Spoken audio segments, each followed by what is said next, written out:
దాడులకు భయపడేది లేదన్నారు ఎమ్మెల్సీ తీన్మార్ మల్లన్న. తమ మీద దాడులు చేయొచ్చు కానీ తమ ఆత్మాభిమానాన్ని కూడా చంపలేరన్నారు.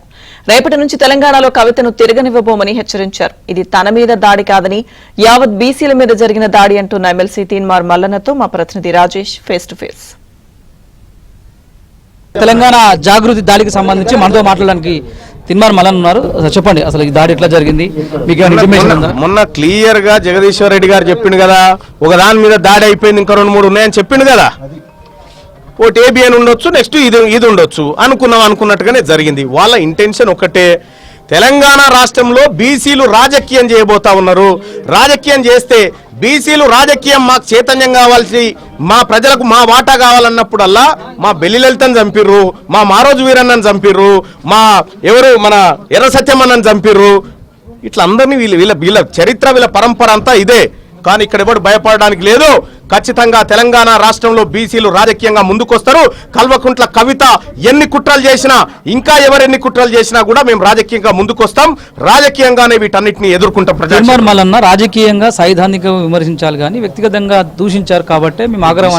వాళ్ళ కార్యకర్త విషయం ఏంటంటే, వాళ్ళు ఇక్కడ వాళ్ళు అయితేనేమో బాగుండు, ఇక్కడ వాళ్ళు కాదా. మా తెలంగాణలో ఇగో మా నర్సనుండు మనం ఏమనుకుంటామే, కంచం పొత్తు మంచం పొత్తు అనుకోమా. పెళ్లి పిల్లని చిపుచ్చుకునే పొత్తయా, మరి ఆమె మంచాల పొత్తు నాకు తెలియదు ఆమెకి ఎట్లుంటాయో. కానీ మా దాంట్లో మాత్రం కంచం పొత్తులు మంచం పొత్తులు అంటే ఇట్లుంటాయి. వియ్యం పొందడం అన్నట్టు. ఈ వియ్యం పొందడం అనేటువంటిది మా దాంట్లో మీకు మాకేమన్నా సుట్టరికమా, బంతిలో కూర్చొని తింటామా, లేకపోతే మీ పిల్లగాన్ని మాకు, మా పిల్లగాన్ని మీకు పిల్లని తెచ్చుకుంటామా అనేది దాని అర్థం. మీరు అధికార పార్టీ ఎమ్మెల్సీగా ఉన్నారు, మీ పైన మీ ఆఫీస్ పైన దాడి చేశారు కదా, ప్రభుత్వం నుంచి కానీ ప్రభుత్వ యుద్ధం మీకు ఎవరైనా సంప్రదించారా, మీకు ఎవరైనా ఫోన్ చేశారా?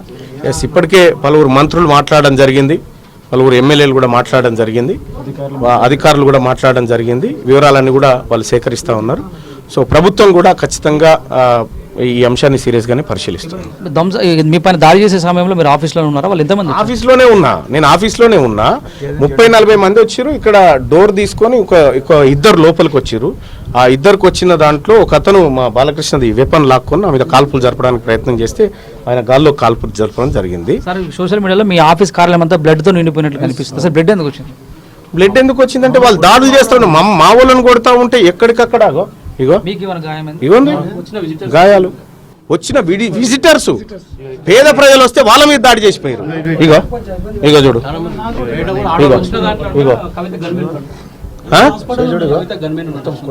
కవిత గన్మెన్ ఉండాలా. ఎంతమందికి గాయాలైనాయి? మా వాళ్ళకు 20-25 మందికి గాయాలైనాయి. సరే, ఈ గాయాలు మాకు దశాబ్దాలుగా మా గుండెలపైన గాయాలు జరుగుతున్నాయి బీసీల మీద. ఈ గాయాలు, ఈ భౌతిక గాయాలు మా ఉద్యమాన్ని, మా ఆత్మస్థైర్యాన్ని దెబ్బతీస్తే అనుకుంటే వాళ్ళ మూర్ఖత్వం. అది ఖచ్చితంగా మేము మా తరీకాలోనే శాంతియుతంగా మేము మా ప్రజలను చైతన్యవంతం చేసుకుంటూ ముందుకు పోతాం. తోటి శాసన మండలి సభ్యురాలుగా మీరు వాడిన భాష సరిగా లేదు, దానిపైన ఫిర్యాదు చేసేందుకు గుత్తా సుఖేందర్ రెడ్డి శాసన మండలి చైర్మన్ దగ్గర కూడా కవిత వెళ్ళారు. తర్వాత డీజీపీని కూడా కలిసే అవకాశం దొరుకుతుంది. మీరు ఎట్లా ఎదుర్కోబోతున్నారు? ఆమె ఢిల్లీకి పోనీ అని చెప్తున్నా, డీజీపీ గారి దగ్గర కాదు, ఢిల్లీకి పోనీ. ఎక్కడైనా తెలంగాణలో సామెత ఉంటుంది, మొగని కొట్టి మొగసాలకు ఎక్కిందని ఒకటి ఉంటుంది. దాడి మా మీద, హత్యాయత్నాలు మా మీద, మా ఆఫీసు ధ్వంసము పోయి తీన్మార్ మల్లన్న మీద కంప్లైంటా? మీరు మీడియాగా నువ్వేమంటావో చెప్పు, ఆంధ్రజ్యోతి రిపోర్టర్గా ఏమంటావో చెప్పు. మా మీద దాడులు చేసి, మా మీద హత్యాయత్నాలు చేసి ఇట్లుంటది అన్నట్టు వాళ్ళ నాటకం అంతా. వాళ్ళ నాటకాన్ని ఖచ్చితంగా ఎదుర్కొంటాం, ఏం చేయాలో అది చేస్తాం. మీ పైన దాడి చేసే టైంలో కొంతమంది విజిటర్స్ ఉన్నారు, కొంతమంది మీ బాధలు చెప్పుకోవడానికి వచ్చిన ఉన్నారు, వాళ్ళ మీద దాడి జరిగినట్టు వాళ్ళను పరామర్శించడం వెళ్ళే అవకాశం ఉందా? మీరు ఖచ్చితంగా పరామర్శిస్తా. వాళ్ళకు కూడా గాయాలైనాయి, వాళ్ళ దగ్గర పోయి పరామర్శించడం జరుగుతుంటుంది. వాళ్ళకి ఇట్లా తెగిన ఇక్కడ తెగిన ఇంకా చాలా మందికి హాస్పిటల్లో కూడా ఉన్నారు, పరామర్శిస్తా. ఓవరాల్ మీ ఆఫీస్ కంప్లీట్గా ధ్వంసం అయిపోయారా వాళ్ళ దాడిలో? ఆఫీసులు ధ్వంసం చేయగలుగుతారు కానీ ఆశయాన్ని ధ్వంసం చేయలేరు. తీన్మార్ మల్లన్న ఆఫీస్ ధ్వంసం అవుతుండొచ్చు కానీ తీన్మార్ మల్లన్న ఆశయాన్ని ధ్వంసం చేయలేరు. ఇది నడుస్తుంది అంతే. కేవలం బీసీ అమెండ్మెంట్ బిల్లు మీద మీరు మాట్లాడినందుకు అక్కస్తో మాత్రమే దాడి జరిగినట్లుగా మీరు భావిస్తున్నారు? 100% బీసీలం రాజకీయంగా ముందుకు వస్తున్నాం కాబట్టి ఈ దాడులు జరుగుతూ ఉన్నాయి మా మీద. అవి ఎదుర్కొంటాం దాడులు ఖచ్చితంగా. ఇది పరిస్థితి. ప్రస్తుతం మనం విజువల్స్ లో చూడొచ్చు, Teenmaar Mallanna office Q news కార్యాలయం కంప్లీట్ గా కూడా ధ్వంసమైపోయింది. పెద్ద ఎత్తున క్యూ న్యూస్ ని ఫాలో అయ్యేటువంటి ఫాలోవర్స్ కావచ్చు, లేకపోతే తీన్మార్ మల్లన్నకు సంబంధించినటువంటి ఫాలోవర్స్ కావచ్చు, పెద్ద ఎత్తున ఇక్కడికి వస్తున్నటువంటి పరిస్థితి కనిపిస్తుంది. మనం ఆ దృశ్యాలు మనం చూడొచ్చు. ఒక్కొక్కరుగా క్యూ న్యూస్ కార్యాలయానికి వచ్చి తీన్మార్ మల్లన్నకు సంఘీభావం తెలిపేటువంటి ప్రయత్నం చేస్తున్నారు. దాడి చేసేటువంటి సమయంలో 40 మంది వచ్చారు. అందులో కవిత గన్మెన్ కూడా ఉన్నారు. తమ గన్మెన్ ఎవరైతే తీన్మార్ మల్లన్న గన్మెన్ ఎవరైతే ఉన్నారో ఆ తీన్మార్ మల్లన్న గన్మెన్ దగ్గర ఉన్నటువంటి వెపన్ ని లాక్కొని ఫైర్ చేసే ప్రయత్నం చేశారు. దాన్ని ఖండించేటువంటి క్రమంలో తమ గన్మెన్ ఒకసారిగా అలర్ట్ అయ్యి తిరిగి దాడి చేయడంతో కాస్త గందరగోళం నెలకొంది. ఒకసారి చూసే ప్రయత్నం చేయొచ్చు. కెమెరామెన్ చరణ్ చూపించే ప్రయత్నం చేస్తున్నారు. క్యూనిస్ ఆఫీస్ మొత్తం కూడా ఫర్నిచర్ తో పాటు మిగతా లైట్స్, అదేవిధంగా డోర్స్ కంప్లీట్ గా దాడి చేసిన పరిస్థితి కనిపిస్తుంది. సో దీన్ని రాజకీయంగా ఎదుర్కోలేక వ్యక్తిగత దాడులకు దిగుతూ తమను భయభ్రాంతులకు గురి చేసే ప్రయత్నం చేస్తుంది జాగృతి. నేను వాడిన భాష ఏదైతే ఉందో ఆ భాష ఏదైతే ఉందో ఆ భాష తెలంగాణ మాండలికంలో సరైనటువంటి భాష తప్పితే అందులో పెద్దగా బూతుగా చూడాల్సిన అవసరం లేదన్నటువంటి విషయాన్ని కూడా ఏబిఎన్ ఆంధ్రజ్యోతితో Q news MD Teenmaar Mallanna చెప్తున్నారు. ఆఫీస్ అంతా కూడా బ్లడ్ తో పాటు పూర్తిగా చైర్స్ అన్ని కూడా ధ్వంసమయ్యాయి.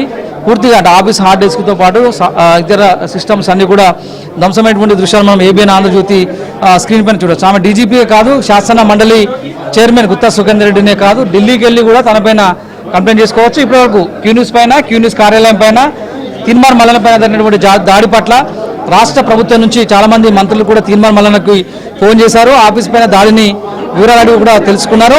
ఇక్కడికి ఆ దాడి జరిగే సమయంలో రెగ్యులర్ గా క్యూ న్యూస్ కి కొంతమంది బాధితులు వస్తూ ఉంటారు వాళ్ళ బాధలు చెప్పుకోవడానికి. సో ఆ సమయంలో జాగృతి కార్యకర్తలు చేసినటువంటి దాడిలో వాళ్ళు కూడా గాయపడ్డారు. వారిని దగ్గరలో ఉన్నటువంటి హాస్పిటల్స్ కి తీసుకెళ్లాము. ఓవరాల్ గా 40 మందికి పైగా వచ్చి ఒకసారిగా ఆఫీసు పైన, ఆఫీస్ మేనేజ్మెంట్ పైన, ఆఫీస్లో ఉన్నటువంటి సిబ్బంది పైన వాళ్ళు దాడి చేశారు. దీన్ని రాజకీయంగా మేము కూడా ఎదుర్కొంటాం. అది రాష్ట్రంలో అధికారంలో మేమే ఉన్నాము. సో ఖచ్చితంగా అధికారంలో మేమే ఉన్నాం. దీన్ని ప్రభుత్వం చాలా సీరియస్గా తీసుకుంటుంది. ఈ అంశాన్ని ఎలాగైనా దీన్ని ఎదుర్కొనేందుకు ప్రభుత్వం తరఫున ముందుకు పోతున్నాం. ప్రభుత్వం దృష్టికి, ముఖ్యమంత్రి దృష్టికి కూడా ఈ అంశాన్ని తీసుకెళ్లబోతున్నామని ఏబిఎన్ ఆంధ్రజ్యోతితో తీన్మార్ మల్లన్న చెప్తున్నారు. ఓటు